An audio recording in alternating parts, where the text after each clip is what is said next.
Hello, hello. How is everyone? We are back. I am back for another one of my Fertility Hot Seats. I am doing these every other Monday at 2 p.m. Pacific time, Eastern time. And you guys get to come on and ask me fertility related questions, or I can give you basically a free 15-minute consultation here live, which is super exciting.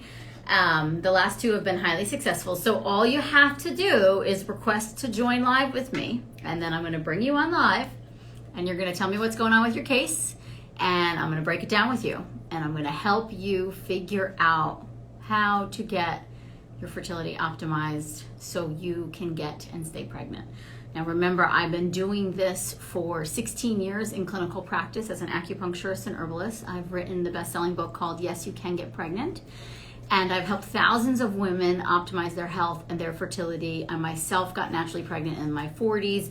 The information that I give you today, I want to just be super crystal clear, not medical information. This is based on my clinical experience.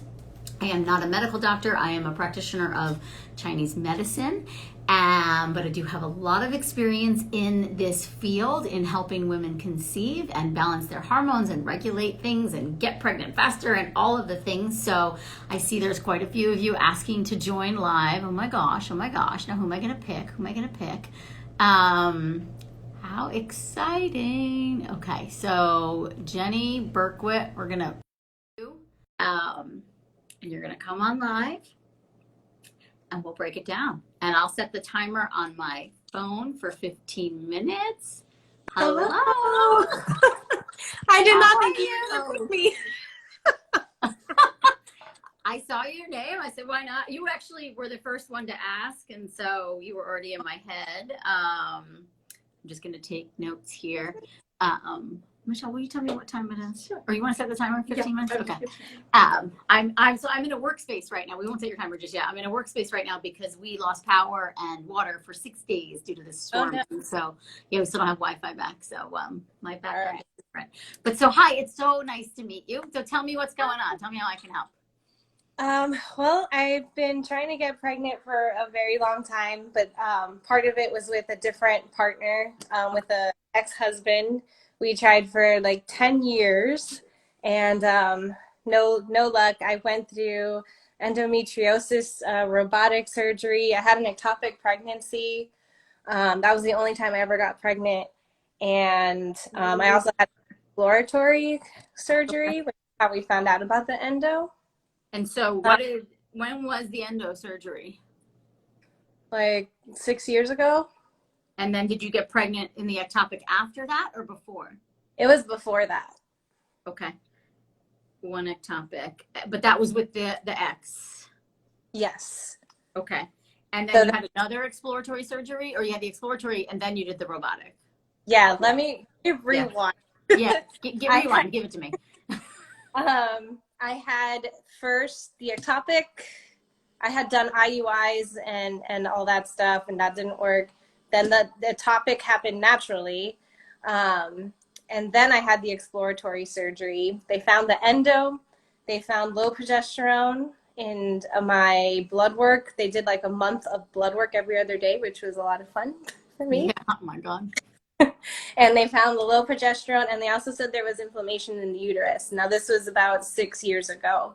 And since then, I've tried to do the whole, they told me to go on an anti-inflammation diet, and that I should have had like an 80% chance of getting pregnant. Things didn't work out with my ex-husband. And so there was a lot of like that emotional baggage there. We got divorced.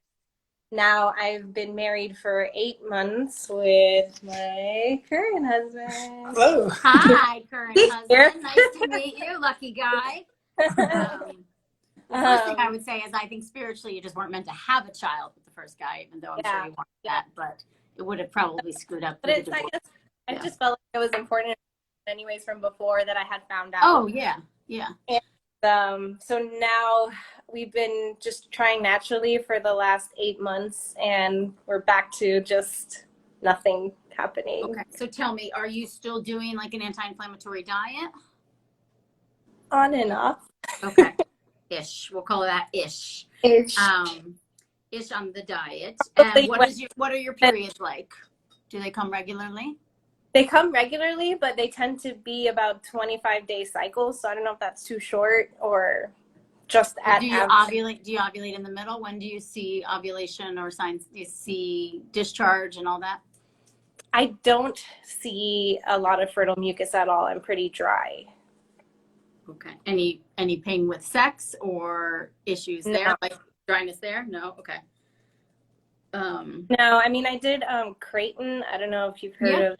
No, Yeah, so I did that. So I've learned all about the charting and the different kind of mucus. So before I still had pretty low mucus before, but it was, isn't this fun conversation? I know. You guys are so brave. You just come public live, you know. Everybody learns from each other. I just love it. I think it's so beautiful. So thank you. Yes. So I had the fertile mucus before, but it was always just around ovulation time. And now I've noticed more recently, since I started tracking again, that it's just been very dry. I don't really see it. So I've been just using the ovulation test strips, the LH Surge, to figure out more or less when I ovulate, which is usually 14, 15. Okay. So that is then, if that's the case, and has these cycles always been 25 days, or did this recently happen? It's always been like that, but sometimes it'll go up to 27, but usually it's about 25, 26. Okay. So first thing I would think of is that's a short luteal phase, right? And so progesterone could be playing a role again too. I've been using and recommending more recently the UVA testing. I don't know if you've heard of it. You can go to it's aimeeraupp.com/UVA, OOVA, but it's at home ovulation testing, but they don't just test your surge. They give you like the exact number of what your LH does. And then it also continues to test to see what your progesterone does, which is really important because if progesterone doesn't hit where it needs to hit in that luteal phase, you can't get pregnant. You just won't implant, or you'll implant and you're miscarried. So you don't have to use the UVA. I like it because it's like at home testing and you don't have to go and get blood work every other day like you were doing in that last cycle. And it's really useful information. But so the first thing I think of is, okay, so you might be, your luteal phase might be too short. So progesterone might be low. And usually progesterone's low because ovulation wasn't as efficient as we want it to be, which is that dryness. We want to see healthier mucus in there. What is your period like? Is it a light flow or a heavy flow? Pretty normal. I don't know. It's always kind of just been, I mean, I know I've heard you talk about like filling up a pad multiple times a day. I don't. I usually can just do one pad, but the couple days are pretty much filling up my pad. And then after that, it kind of just gets very light. Okay. And what's the typical color? Starts off maybe brownish and then it gets to like the more dark reddish color. Any clots or cramping? Definitely I get cramps the day before, sometimes a few days before my period, and then the first day will always be the worst, and then it just goes away. And then what about your digestion? Do you get constipated or anything like that, like any time in your cycle, or any issues with digestion, gas, bloating, bowel movements? No, especially not when I'm eating healthier. Okay. So, I mean, that would be the first step I would do is I would go back, and I don't know if you read my book, Body Belief, but that's what knowing the endometriosis diagnosis, and that surgery was 6 years ago. And if you didn't really stick to the anti-inflammatory diet, chances are the endo has come back. So that's where I would start first, because you probably are, like, from a Chinese medicine perspective, we would say it's not a ton of menstrual blood and I'm not seeing mucus. And so then I automatically think dryness. And so we need that fluid to really ripen that egg when you're about to ovulate. And so then that would help with an efficient ovulation and then a healthy luteal phase, right? So I would just first and foremost go back to diet. Make sure there's lots of fat in your diet, like ghee and coconut oil and fish oil, like upwards of like 3 grams of fish oil a day, seeds and, that kind of thing to really kind of moisten you up, and then avoiding the processed packaged foods, definitely avoiding anything that's not organic, that has pesticides in it, that kind of thing. Watch your bath and beauty products. Like those types of things is where I would go first, because even if you were to go back to fertility treatments, I just don't know that you'd get the results you want to get, because, the hormones are still out of whack. But, and you could also get sperm checked, since, that's never been, I don't think it's been checked. Or does he have children from any previous relationship? No. Yeah, I would get sperm checked as well, just to be safe. And then you could also follow the Healthy Daddy diet information that I did it's in my IGTVs. I did a video a couple weeks ago. We follow you. Yeah, oh, you're sweet. Well, that's where I would start for you, is that type of thing. And that we want to start seeing that menstrual blood get like, a little healthier, a little more robust, and more, just that good quality red, less cramps. I want to see egg cervical mucus increase.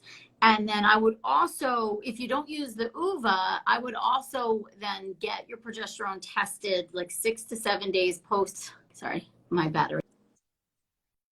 Get progesterone tested 6 to 7 days post ovulation. Also get your thyroid checked. Has your thyroid been checked? I did some blood work through like a naturopathic doctor in Oregon, and they put me on this, like, she said I seemed fine. What is it? This thyroid something. Okay. Yeah. Okay. So, but, and do you remember what the numbers were though? Maybe not. So I would maybe go back to, like, are you in Oregon, or do you have access to that doctor? No, I'm in Florida. It was a remote thing. Oh, okay. And they put you on it. Maybe get those labs and look, and this is good for everybody to know. Your TSH should be between a 1 and a 2, ideally, to get pregnant. I don't want to see, thyroid antibodies tells me that you really do need the body belief style diet if you had those. I'm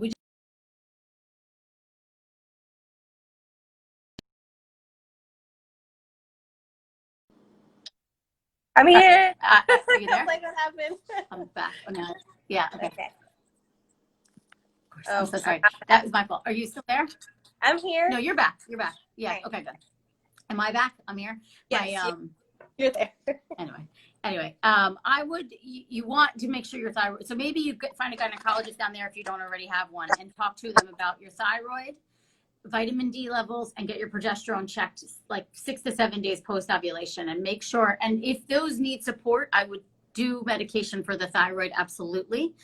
And then of course follow the diet, and, but check with the doctor on all of those, because that could be a hindrance. And vitamin D, we need that high. We need that above like a 50. Yeah.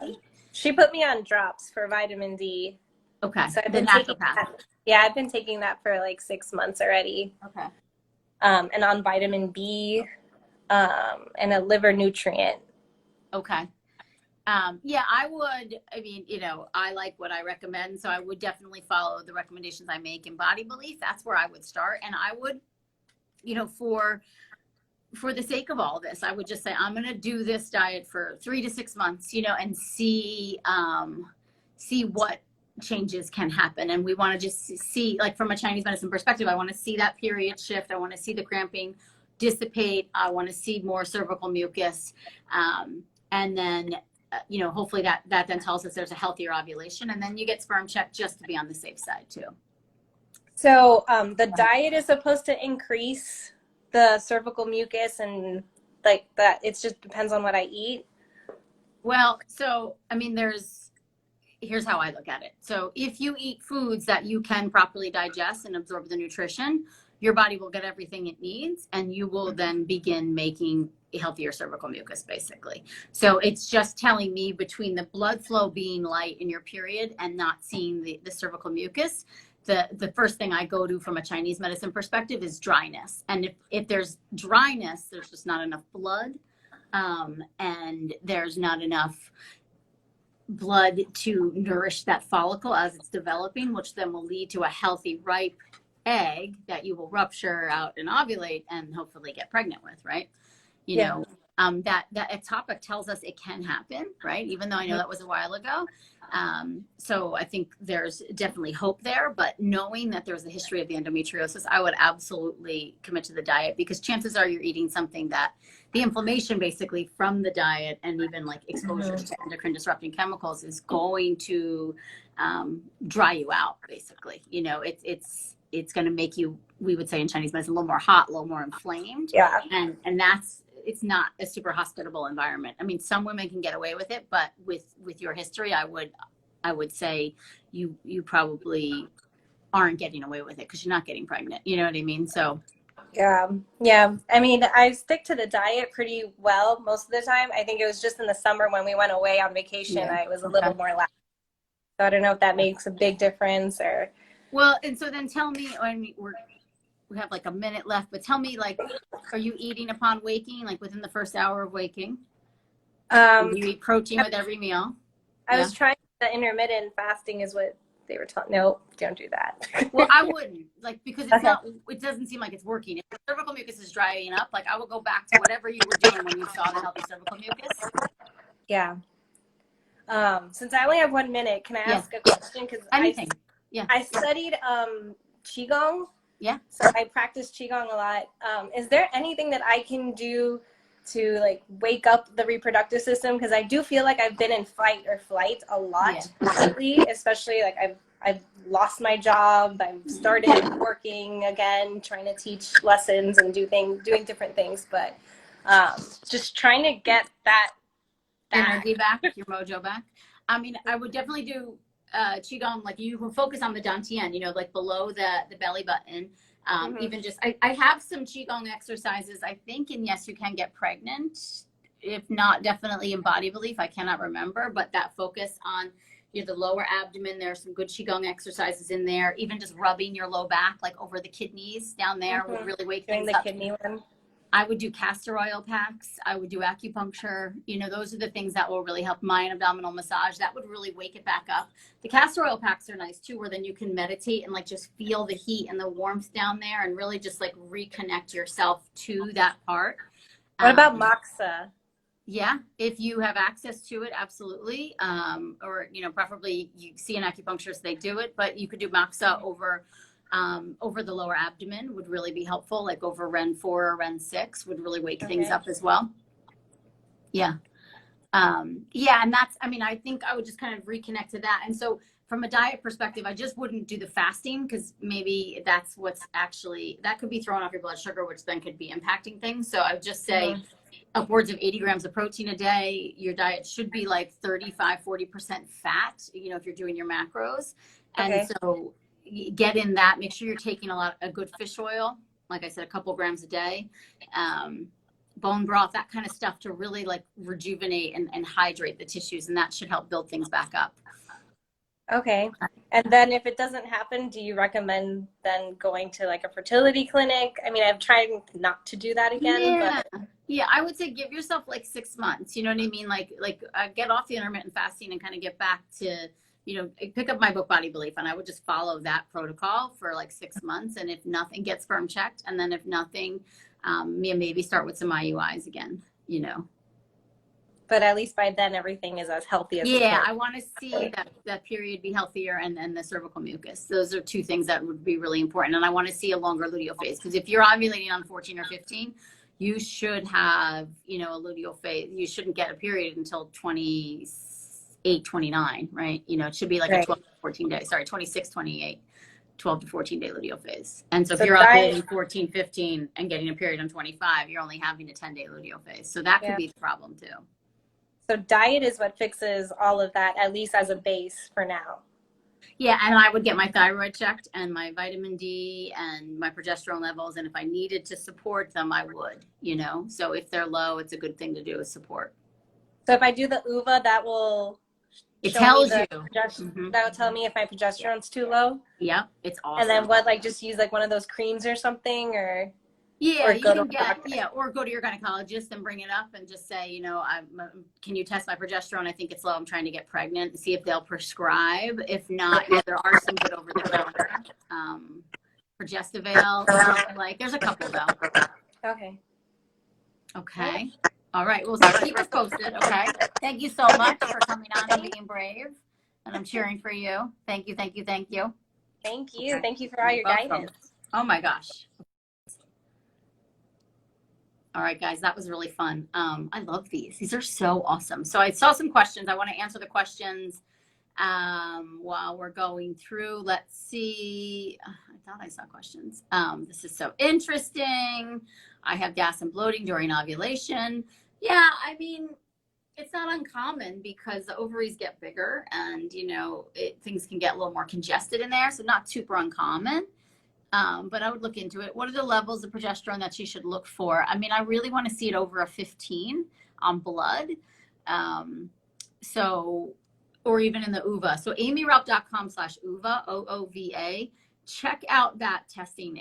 I love it. It's one of the best at-home kits I've ever seen, where it tells you not just whether or not you surged, but how high your LH got, and then how high your progesterone gets after it. And it really gives me, I'm using it a lot clinically now and with my coaching clients, it gives me such insight as to how healthy was that ovulation and how likely are you to implant. Okay, good luck. Sounds like a lot like my story. Hope it happens for you. Aw, she was awesome. She had good questions. How can I order UVA from Canada? So that's the problem. You can't get UVA in Canada right now. Soon. Soon you can do UVA in Canada. I think they're rolling out something in September or October. And you need to have an iPhone as it stands for right now for the UVA, but soon they'll be rolling it out for the Android or for other phones. So just keep an eye on their website. But okay, guys, this was so fun. I loved it, loved it, loved it. I'm at 16 progesterone. I think that's healthy. Now, the other thing is you want to make sure it stays up, right? So that's the other thing I'm seeing with the UVA on some of my girls is it goes to a 16, then drops to a 9, then it goes to a 16, then it drops to an 8. And then, you know, you really want to have, and how you get that healthy progesterone is from a healthy ovulation. So it's not just about supplementing with progesterone. It's really about working on that follicular phase with enough blood and qi from a Chinese medicine perspective, building up that nice, ripe, healthy follicle, rupturing healthy LH surge, like in the 40s, 50s, 60s, boom, it's up there. And then guess what? Your progesterone will stay up and it's a higher likelihood of getting pregnant. Okay. All right. From when to when should progesterone be at a 15? So it should start. Oh, good question, Jen. It should start around 2 to 3 days after ovulation that progesterone will climb. And then about 6 to 7 days post ovulation is when it hits its peak. And then you kind of want it to stay up. So around, 5, 6, 7 days post ovulation. So after you see that peak, you want to see progesterone be above a 15 and stay up. Thank you. I will get UVA. I'm happy I was able to hear the story today. Thank you. Thank you. Thank you. You guys are so great. Well, thank you. I love you. Okay. So again, I'll be back in 2 weeks. I'm doing this every other Monday, 2 p.m. Eastern time, and super fun. I can't wait for the next one of you to join the hot seat. Yay. Mwah.